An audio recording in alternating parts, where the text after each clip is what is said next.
नमस्कार, जयसिंगपूर नगरी न्यूज मध्ये आपलं सहर्ष स्वागत। पाहूया आजच्या दिवसभरातील काही ठळक घडामोडी। गणपतराव पाटील यांचा सहकार्याला बळकटी देण्याचा चांगला प्रयत्न, संजय नांदणे यांचं प्रतिपादन। कोथळी दानोळीकरांचा एकमुखी पाठिंबा। सध्याच्या परिस्थितीत सहकारी संस्था चालवणं खूप अवघड बनलंय।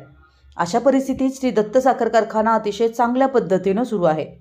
ऊस विकासाच्या विविध योजना राबवून सभासदांचं हित लक्षात घेऊन गणपतराव पाटील हे सहकार्याला बळकटी देण्याचा चांगला प्रयत्न करीत आहेत। निवडणूक बिनविरोध होणं अपेक्षित असून बिनविरोध झाली नाही तरीही गणपतराव पाटील यांच्या पाठीशी यड्रावकर गट आणि संपूर्ण कोथळी गावचा पाठिंबा राहील, अशी ग्वाही संजय नांदणे यांनी दिली आहे। कोथळी तालुका शिरोळ येथे सत्तारूढ श्री दत्त शेतकरी विकास पॅनलच्या संवाद यात्रेदरम्यान ते बोलत होते। संवाद सभेच्या अध्यक्षस्थानी अप्पासाहेब जकाप्पा होते। दिलीप मगदूम यांनी महाराष्ट्रामध्ये दत्त कारखाना अतिशय नियोजनबद्ध आणि उत्कृष्टरित्या चालवला जात असल्याचं सांगून सभासदांनीच आता निवडणूक बिनविरोध करण्यासाठी प्रयत्न करावेत आणि निवडणूक लावून चांगल्या कार्याला गालबोट लावण्याचा प्रयत्न हाणून पाडावा असं आवाहन केलं। भीमगोंडा बोरगावे यांनी कोथळीकर नेहमीच चांगल्याच्या पाठीशी राहतात असं सांगून क्षारपाडमुक्त कामाचं कौतुक केलं। पंचायत समितीचे माजी सदस्य राजगोंडा पाटील, संगीता पाटील कोथळीकर, आबा पुजारी यांनीही कोथळी सभासद गणपतराव पाटील यांच्या पाठीशी खंबीरपणे उभे राहतील याची ग्वाही दिली।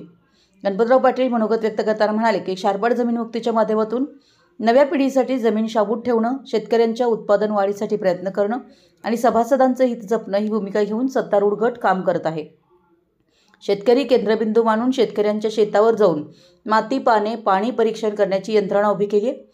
ऊस तोडणी, वाहतूकदार, सप्लायर, कॉन्ट्रॅक्टर, कामगार यांची बिलं, पगार आणि गाळप ऊसाला 14 दिवसात एक रकमी रक्कम जमा केली जाते। आम्ही विश्वस्त म्हणून अतिशय चांगल्या पारदर्शक पद्धतीने कारभार करीत असून सभासदांनी पुन्हा एकदा आमच्यावर विश्वास दाखवावा असं आवाहन त्यांनी केलं। अशोक पुजारी यांनी स्वागत केलं। आभार सुनील मगदूम यांनी मानले। धनगोंडा पाटील, बाळासाहेब विभूते, रावसाहेब पाटील, बाबूराव पाटील, देवगोंडा पाटील, सरपंच विजय खवाटे, प्रकाश पुजारी, सदाशिव मगदूम, अशोक धनगर, राजू विभूते यांच्यासह शेतकरी उपस्थित होते। आमच्या जयसिंगपूर नगरी न्यूज चॅनलला लाईक करा, सबस्क्राईब करा आणि हो, स्क्रीनवर दिसत असलेला व्हॉट्सअप नंबर तुमच्या मोबाईलमध्ये ॲड करा। पाहत रहा जयसिंगपूर नगरी न्यूज चॅनल।